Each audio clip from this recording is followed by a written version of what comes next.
It's the CRM Success Secrets podcast about productivity with a twist. Hi there, my name is Mary Sue Dayhill, your host. This podcast is for business coaches and consultants tired of working nights and weekends. They are looking for strategies and proven tactics to streamline their business using a CRM and automation. Let's get to it. We are back talking about my favorite topic, CRM. And this is another 5-part series where we're going to cover the 5 W's of CRM. What, who, when, where, and why of CRM. Hi, my name is Mary Sue Dayhill. I am the host of CRM Success Secrets. So those are the questions I always get from coaches and consultants when I tell them about my business. Most have heard of a CRM, but they really don't know how it applies to them and, what it does for them. So let's talk about the 5 W's of CRM. In this first episode, we're going to focus on what of CRM. So what is a CRM? So let's start with the definition, and then we will kind of talk about more the software that is available for CRM and what claims it is a CRM, but really isn't. So CRM stands for Customer Relationship Management, and it refers to the principles, practices, and guidelines that an organization follows when interacting with its customers. So you can see it covers a ton of different things, which makes it confusing to be honest. The way I like to think about it is that it is both a process and a software. The software gets a lot more hype than the process does, but the process is actually more important. So the process is about how you manage your new relationships from when you first meet them to maybe when they become a prospect, as well as when they are a client. A lot of people call it the client journey, from awareness to interest. I guess some call it commitment to advocate for your business. So all of that whole process is your client journey, and your CRM should be a key component of that whole process, because if you look at your business as a relationship building business, which most small businesses, especially coaches and consultants, it is about the relationship. Your CRM needs to be involved in that whole process. So your CRM software is important, but it should support your process. I have worked with many clients who are expecting the CRM software to kind of dictate their process, and that's backwards, because only you can decide how you work with your relationships, right? Your contacts. Only you know that you like to send out a handwritten note after meeting with them at a networking event. Your CRM is not going to tell you how to do that. So you should define your process first and then implement it in a software. So CRM software, we'll get into the specifics of that, but basically the basic features in a CRM software are the contact management, which is your contact list of people, all their, maybe their email, their phone number, their address. And in a real CRM software, you can put a lot more information in there. You can capture all kinds of things.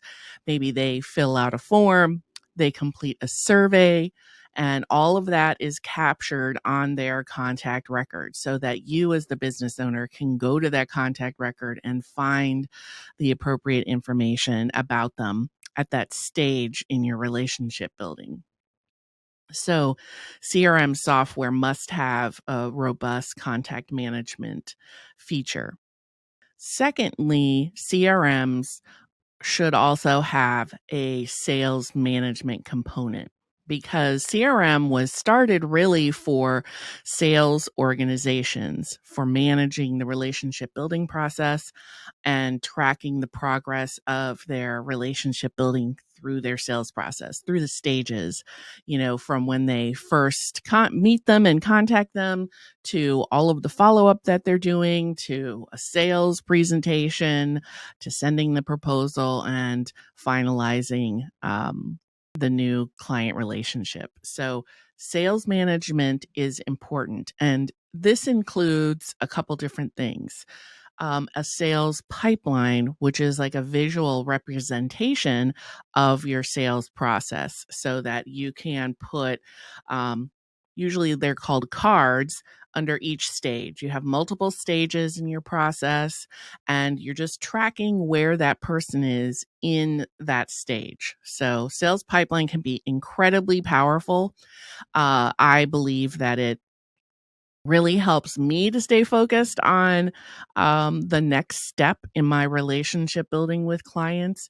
So, and if your CRM does not have this feature, I would wonder if it really is a CRM, if that's what it's calling itself.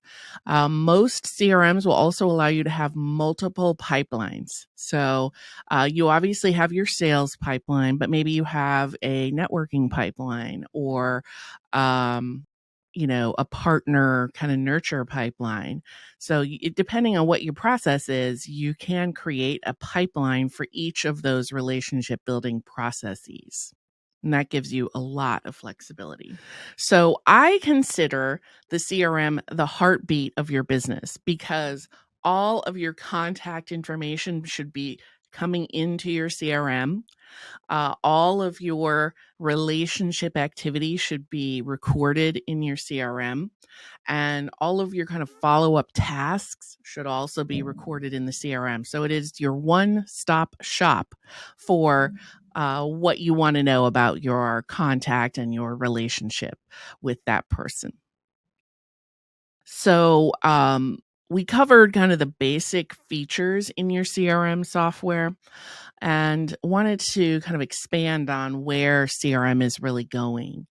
Lots of software is going towards this all-in-one trend because small businesses are the majority of businesses, and trying to have a bunch of different pieces of software that you somehow connect is a little overwhelming for a lot of business owners. So there's a big trend for being all in one. So you'll see that a CRM has a lot of other features in it that they think their ideal client is going to need. So what you tend to see in a CRM is email marketing is included in there, maybe their website, maybe their online booking, their invoicing and payments, also proposals, anything that a small business owner would need to manage their software, all of their software in their business. So the software I sell is an all-in-one, and it does have all of those features, which, when a client starts working for me, they love that there's only one password that they have to remember and that there's only one support team that they have to contact. So that all-in-one trend to me is something that makes it much easier for coaches and consultants to manage their business. Also, it really just eliminates a lot of the having to connect all the different software and maybe it doesn't work or you just don't know how to do it. So all-in-one CRM is definitely the way to go when you're a small coaching or consulting practice. So there are tools that call themselves a CRM or say they have a CRM that really aren't. That it's not that those tools are bad. It's just that they're not necessarily fully representing what a CRM is. And one of them is MailChimp, says it is a CRM, and it does have a list of your contacts and maybe their contact information. However, it really isn't a database where you can take notes and keep tasks, track your history with that person, see when you last met with them. It's missing all of those features. So just be aware that especially tools that were traditionally email marketing tools, MailChimp, Constant Contact, MailerLite, those are not really robust enough to be considered a CRM. They certainly function well for email marketing, but when you're looking at CRM, you're focusing on the relationship building tracking that you want to be able to do. Now, to take that another step further is being able to automate or segment lists based on all this information. So in your CRM, because you're tracking all this information, you can segment your list and do much more targeted communication to a list. For example, you have your general kind of subscriber list where they get your newsletters or promotion emails. Then you also have like your client list, and maybe even you further subdivide your client list based on which product or offer that they have purchased from you, so that you send a more targeted follow-up sequence to them. So those are the things that you can really easily do in a CRM. And when you're working with an all-in-one CRM, automation is built into these tools so that you can automate those repetitive, routine type tasks. It doesn't mean that you have to automate everything, but it could help you kind of take some actions that are obvious. If someone purchases a course that you offer, it could send that person the login information. It could prompt them to go engage with the course periodically. It could notify you that you had a purchase. So there's lots of things that an all-in-one CRM can do to take action on your behalf that you've intentionally defined, notify you or your team of maybe your action that you need to take, like sending a personalized gift, as well as just automating the data about that contact so that you can properly segment them and communicate to them about what, that right message to the right person at the right time method. So I hope this has been helpful in understanding what CRM is and the variety of features available to you in the CRM software. And hopefully you're walking away thinking, yeah, that all-in-one CRM is something I should really look into. So it will make building out your business systems so much easier. So thank you for listening, and see you in the next episode. Are your business systems a hot mess? Take the Systems Scorecard quiz at www.worksmarterdigital.com/quiz. You will receive proven strategies to leverage technology in your business. And when you schedule a systems strategy session with me, I will personally provide you customized recommendations for your business. So again, that is www.worksmarterdigital.com/quiz. Thank you so much for listening to this episode of the CRM Success Secrets podcast. Cheers to you, and I hope that your systems are successful.